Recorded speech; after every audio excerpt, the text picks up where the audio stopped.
Anta syamsun, anta badrun.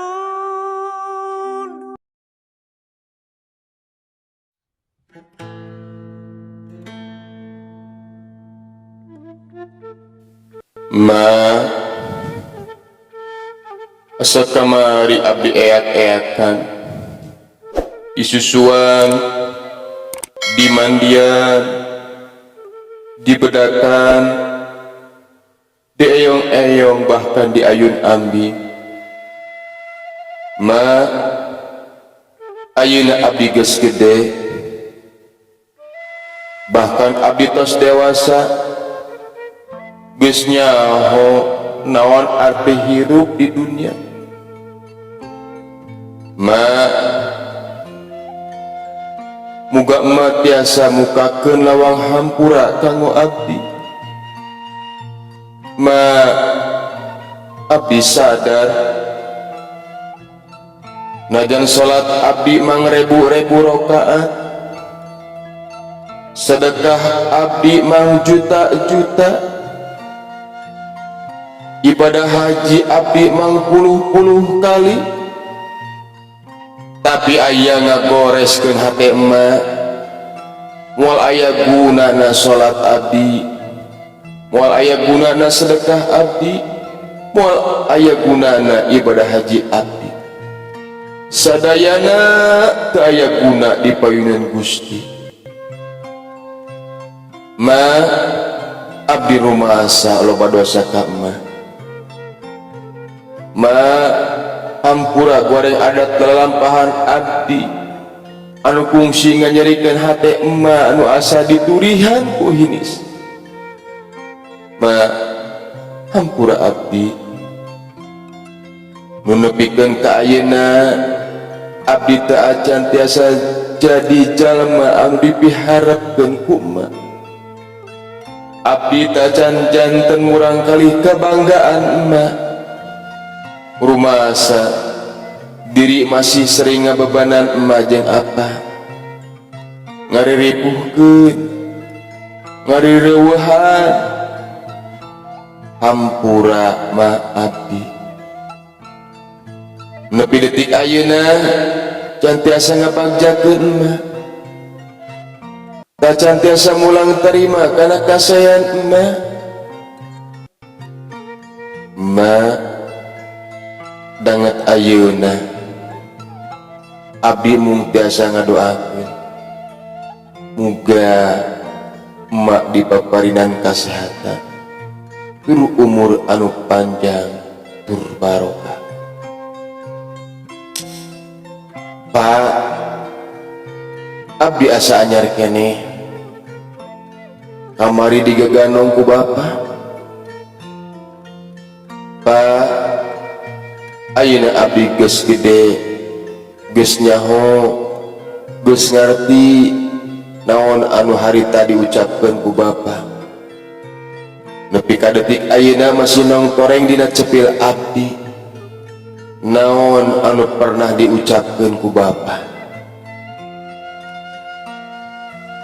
Jang geura gede, geura lumpat, geura udag ilmu anu opat, geura teangan tempat anu loba pangarti, beh hirup ngarti. Ulah jiga bapa anu bodoh, loba anu teu nyaho. Jang cing jadi jalma anu hade, cing jadi jalma anu manfaat dunia akhirat. Jang bapa teu nuntut ujang jadi jalma gede luhur jabatan. Bapa teu hayang dibukru ku dunya. Bapa ngan nyuhunkeun ka ujang ulah nepikeun ka poho kana parentah agama. Lakonan nu geus jadi parentah Gusti anu Maha Suci sing bisa ngaji. Jang hiji wanci pasti bakal ngajadi. Bapa jeung emak pasti bakal mati dikubur balik ka anu Maha Suci. Naon nu matak bapa ngan saukur nyuhunkeun ulah poho kana parentah Gusti tur sing bisa ngaji. Intina beh ujang bisa ngirim doa dina wajib bapak jeung emak mulang ka Gusti, tegasna ninggalkeun di alam dunia.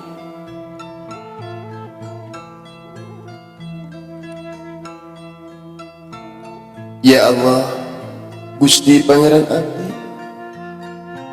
abdi nyuhunkeun kasalira sahakeun jiwa raga ibu bapa abdi, panjangkeun umurna, barokahkeun rezekina.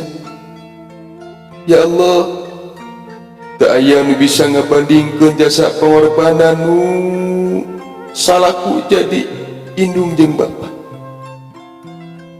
Ya Allah, teu aya anu bisa ngabandingkeun jasa pengorbanan salaku nu jadi indung jeung bapa.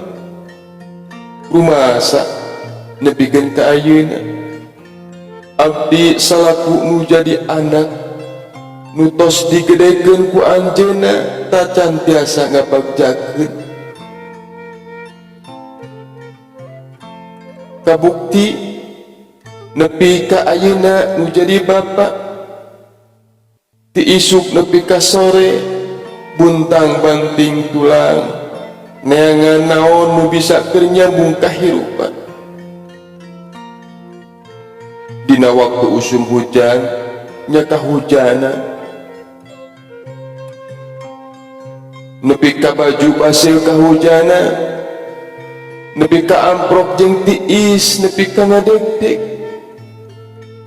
Usum panasnya kapanasan, nepi ka baju na baseuh luatna et kukesan. Ma, bapa, hampura abdi, salaku nu jadi anak can bisa ngabagjakeun emak jeung apa.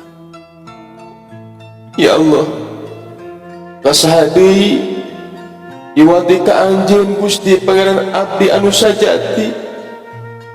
Hampura abdi, hampura emak, hampura bapa abdi.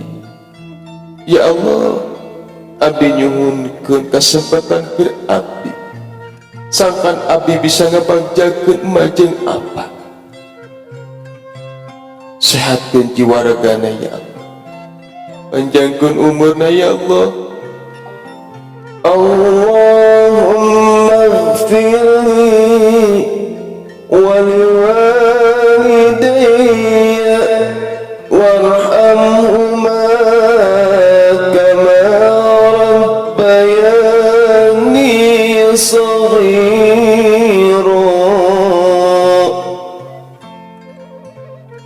Amin ya Allah ya rabbal alamin.